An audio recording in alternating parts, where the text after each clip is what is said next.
জি, আমরা 18তম শিক্ষক নিবন্ধনের প্রিলিমিনারি লিখিত এবং ভাইবা 3 ধাপে চূড়ান্তভাবে উত্তীর্ণ হয়েছি। আমাদেরকে 54,000 সুপারিশ করা হয়েছে সর্বমোট, আর 6,000-এর মতো যোগ্য নিবন্ধিত প্রার্থী আমরা এখনও নিয়োগ বঞ্চিত বা সুপারিশ বঞ্চিত। আমরা ইতিমধ্যে এনটিআরসি এর কর্তৃপক্ষের মাননীয় চেয়ারম্যান স্যারের নিকট স্মারকলিপি দিয়েছি এবং শিক্ষা মন্ত্রণালয়ে মাননীয় শিক্ষামন্ত্রী বরাবর স্মারকলিপি দিয়েছি, আর শিক্ষা সচিব স্যার বরাবর স্মারকলিপি দিয়েছি এবং মাননীয় প্রধানমন্ত্রী বরাবর স্মারকলিপি দিয়েছি। এবং আমরা 7 এপ্রিল প্রেস ক্লাবে মানববন্ধন করেছিলাম।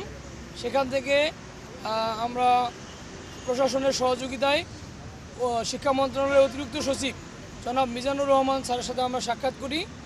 তিনি আমাদেরকে মৌখিকভাবে আশ্বস্ত করেছিলেন যে এই বিষয়টি এনটিআরসি এবং শিক্ষা মন্ত্রণালয়ের সাথে কথা বলে সমাধান করবেন, কিন্তু আমরা এখনও কোনো দৃশ্যমান পদক্ষেপ দেখতে পাচ্ছি না। ইতিমধ্যে এনটিআরসি কর্তৃপক্ষ অনেক 77,000 শূন্যপদ সংগ্রহ করেছে নতুন বিজ্ঞপ্তি দেওয়ার জন্য।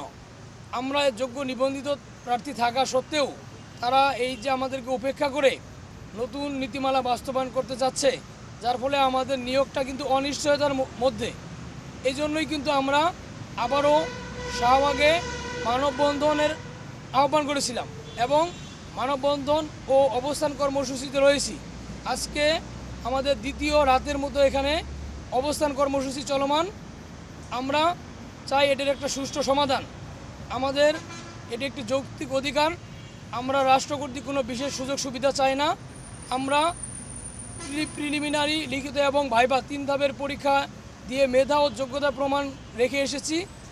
18তম শিক্ষক নিবন্ধনে পাশের হার ছিল শতকরা মাত্র 3.24%। আমরা আরেক ভাইয়ের সাথে একটু কথা বলতে চাই, তার কাছ থেকে একটু জানবো। আপনি বলবেন? যাবো, স্টার্ট করবো? হ্যাঁ, রোল রেডি, স্টার্ট করবো? হ্যাঁ, রোল বলেন। আমরা চূড়ান্তভাবে ভাইবা উত্তীর্ণ হয়েছিলাম 60,000 প্লাস, আর আমাদের চাকরি হয়ে গেছে চূড়ান্তভাবে সুপারিশপ্রাপ্ত হচ্ছে 54,000। তো আমাদের এখানে আমরা এখনও 6,000 শিক্ষক যারা উত্তীর্ণ হয়েছিলাম প্রিলি রিটার্ন ভাইবা, তারপরও আমরা এখনও এ পর্যন্ত আমরা চূড়ান্ত সুপারিশপ্রাপ্ত হইনি। এখন 77,000 প্লাস হচ্ছে শূন্যপদ আছে। আমরা চাই আমাদের এটা একটা সুষ্ঠু সমাধান। সেটা হিসাবে আমরা অবশ্যই 6,000 চাকরি যদি এখন আমাদেরকে দেয়া হয়, চূড়ান্তভাবে সুপারিশপ্রাপ্ত করা হয়, তারপর 72,000 থাকবে। এই শূন্য পদের পার্সপেক্টিভ থেকেই আমরা আমাদের মেধার সর্বোচ্চ ইয়েটা রাখতে পারবো বলে আশা করা যাচ্ছে। বিসমিল্লাহির রহমানির রহিম। আমরা 18তম শিক্ষক নিবন্ধনের চূড়ান্ত সুপারিশ বঞ্চিত 6,000 প্রার্থী অবশিষ্ট আছি 60,000-এর ভিতরে।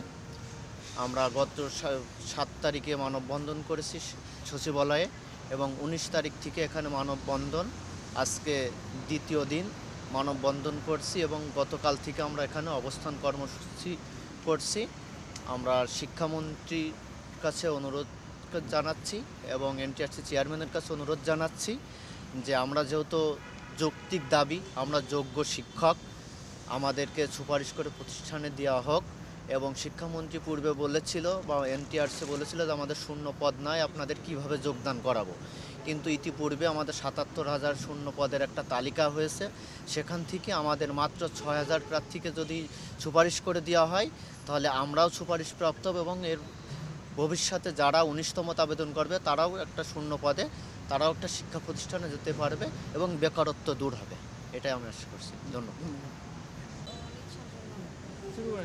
শুরু করেন। আজকে শাহবাগে আমাদের সারা রাত্রে অবস্থান করার যে কারণ হচ্ছে আমরা নিবন্ধিত শিক্ষক, কিন্তু আমরা সুপারিশপ্রাপ্ত হইনি। এনটিআরসিএ থেকে আমরা নিবন্ধন পেলেও আমাদেরকে সুপারিশ না করার কারণে আমরা পরিবার এবং সমাজের কাছে যথেষ্ট পরিমাণ অবহেলিত এবং অপমানের শিকার হয়েছি। ওনারা আমাদেরকে সনদ দিয়েছেন, চূড়ান্তভাবে উত্তীর্ণ করেছেন, কিন্তু ওনারা আমাদের চাকরি নিশ্চিত করেননি। মূলত এই কারণেই যেদিন আমাদের ষষ্ঠ গণবিজ্ঞপ্তির রেজাল্ট প্রকাশ হয়, আমাদের এক বোন মারা যান, যমুনা রায়, এবং আমাদের আরও অনেক বোনদের জীবনে অনেক সমস্যার সম্মুখীন হতে হয়েছে। আর আমরা এখানে যারা অবস্থান করছি, আমরা বিভিন্ন জায়গা থেকে এখানে এসেছি আমরা দেশের সর্বোচ্চ বিদ্যাপীঠ থেকে সর্বোচ্চ শিক্ষা অর্জন করার পরও আজকে রাস্তায় বসতে বাধ্য হয়েছি শুধুমাত্র আমি বলবো আমাদের সরকারের সদিচ্ছার অভাবে এবং এনটিআরসিএ কর্তৃপক্ষের সদিচ্ছার অভাবে আমরা শিক্ষিত হয়েও আজকে বেকার অবস্থায় এখানে রাস্তায় আসতে বাধ্য হয়েছি। আমাদের বাবা মায়েদের কাছে আমরা প্রশ্নবিদ্ধ এবং আমাদের বাবা মায়েরা সমাজের কাছে প্রশ্নবিদ্ধ যে আমরা চূড়ান্তভাবে উত্তীর্ণ হওয়ার পরও কেন আমরা নিয়োগ পেলাম না। আমরা আসলে এই প্রশ্নের কোনো জবাব দিতে পারি না যে চূড়ান্তভাবে উত্তীর্ণ হওয়ার পরও কেন আমরা নিয়োগটা পেলাম না। আমি বলবো এই যে আমরা শিক্ষিত হয়েও সর্বোচ্চ ডিগ্রিধারী হয়েও এবং চাকরির ক্ষেত্রে যোগ্যতা অর্জন করার পরেও যে এখানে রাস্তায় এসে অবস্থান করছি, এটা জাতির জন্য লজ্জাজনক এবং আমাদের জন্য চরম দুঃখের একটা বিষয়। আমি বলবো সরকার যদি আমরা বাকি কথা বা আরেকজন আপনার কাছ থেকে শুনতে। আচ্ছা ঠিক আছে, দুঃখের কথা। আসসালামু আলাইকুম। আমি 18তম নিবন্ধনে চূড়ান্তভাবে উত্তীর্ণ হয়ে 7ম গণবিজ্ঞপ্তিতে সুপারিশ বঞ্চিত হয়েছি। আমি এসেছি জামালপুর জেলা থেকে। ওনারা 60,000 প্রার্থীর মধ্যে 54,000 প্রার্থীকে সুপারিশ করেছে, আর আমাদের 6,000 প্রার্থীকে সুপারিশ করেনি। কারণটি যখন শিক্ষামন্ত্রী জানতে চেয়েছিল, প্রতিবেদন চেয়েছিল, এনটিআরসি কর্তৃপক্ষ শিক্ষামন্ত্রীর প্রতিবেদনে জানিয়েছে যথেষ্ট পরিমাণে শূন্যপদ না থাকার কারণে আমাদেরকে সুপারিশ করতে পারছেন না। এখন 15 এপ্রিল 2026 পর্যন্ত শূন্যপদ সংগ্রহ করেছে এনটিআরসি। বলছে সেখানে শূন্যপদের যে টেলিটক প্রকাশ করেছে সেখানে 77,000 পদ পাওয়া গেছে। যদি 77,000 পদ পাওয়া যায়, আমাদেরকে 6,000কে নিয়োগ দিলে কি ওনাদের কোনো অসুবিধা হবে? আমি এটা জানতে চাচ্ছি, কেন আমাদেরকে নিয়োগ দিচ্ছে না? আমি এত দূর থেকে এসে, আমার বাচ্চা আছে, স্বামী আছে, ওগুলা ফেলে রেখে এখন রাতে 2টা বাজে আমি রাস্তায় বসে আছি। আমাদেরকে যে রাস্তায় নামিয়েছে এটা তো ওনারা ঠিক করে নাই, এটা আমার জন্য অপমানজনক। আমার বাবা মা যদি জানতে পারে যে আমি রাতে রাস্তায় আসছি, তারা অনেক কষ্ট পাবে। এনটিআরসির নীতিমালা অনুযায়ী প্রার্থীর বয়স 35 এবং সনদের মেয়াদ 3 বছর, যার মধ্যে আমাদের সনদের মেয়াদ শুধু 10 মাস চলে গেছে, আর 2 বছর 2 মাস আছে। আমাদের বয়সও আছে। তাই আমরা চাচ্ছি নির্দিষ্ট সময়ের মধ্যে আমাদেরকে নিয়োগ দেওয়া।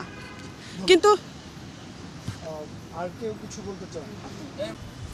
আজকে আমরা এখানে বসেছি, এটা কিন্তু আজকে আমাদের দ্বিতীয় দিনের মতো হচ্ছে অবস্থান কর্মসূচি, কিন্তু কোনো আমরা আশানুরূপ কোনো ফলই পাচ্ছি না। আমাদের বাসা থেকে বারবার ফোন করা হচ্ছে আমরা নিরাপদ আছি কি না।